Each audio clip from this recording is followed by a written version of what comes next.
If I told you that the $1,000 you spent on iPhone could have made you $4,000, then you will say this is a crazy idea. But that's exactly what happened.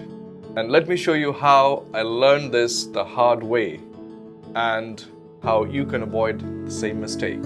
In 2020, I bought this new iPhone 12. Like most of us, I was excited with the new camera, sleek design, faster chip, and I spent around $1,000. It was around $800 to $900. It was a great investment on a top-tier phone. What I didn't realize was I could have made a much smarter investment, one that didn't give me a new phone but built a real wealth over time.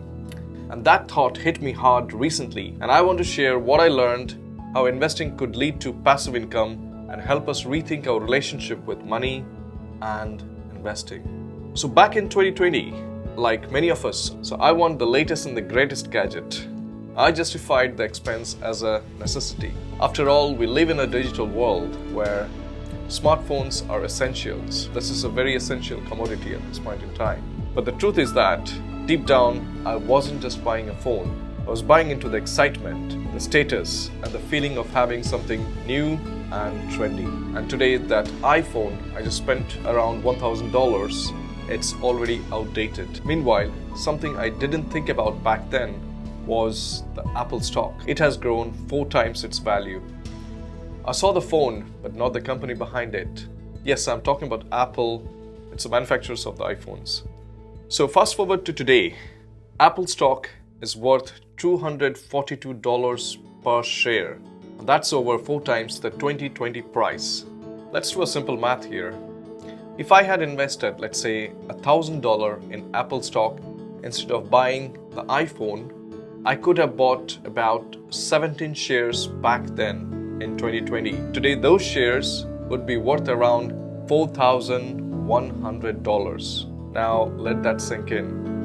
Instead of holding a phone which is now outdated and worth maybe a few $100s at best, I could have had over $4,000 sitting in here and growing. Unfortunately, it's a hard truth. We often chase the instant gratification or pleasure, a shiny new phone, the latest gadget. It's all about the dopamine which goes here because it makes us feel good at the moment.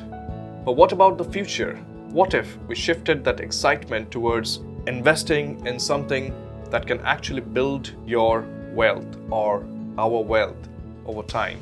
The financial education isn't just about the wealthy, it is for everyone.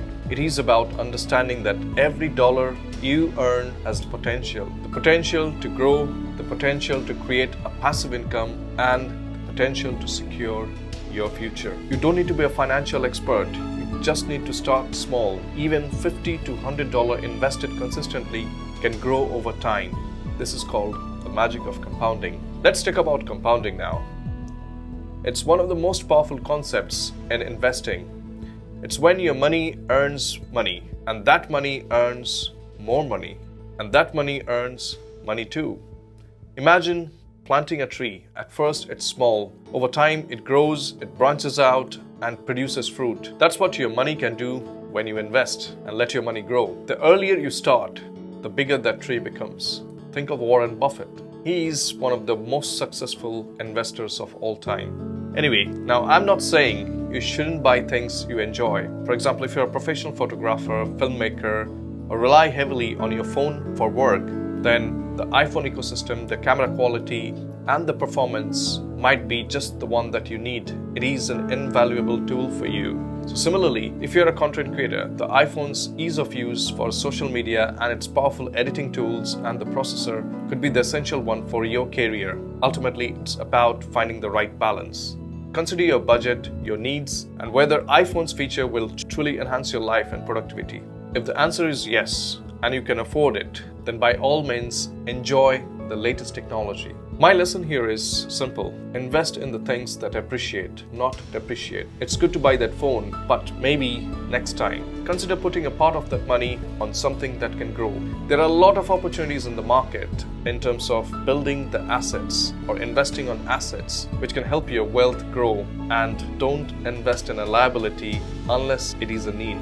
And remember, this is not a financial advice, but rather a lesson in thinking long term and making smarter choices. I am sharing my journey with you, my lesson with you, and hope this is helpful for you to think about this in a broader, holistic sense about securing your financial future. If this resonated with you, drop a comment below. And if you found value in the story, hit the like button and subscribe to my channel and share with someone who needs to hear this. They will definitely thank you. Let's make financial freedom a reality for all of us. I'll see you in the next video.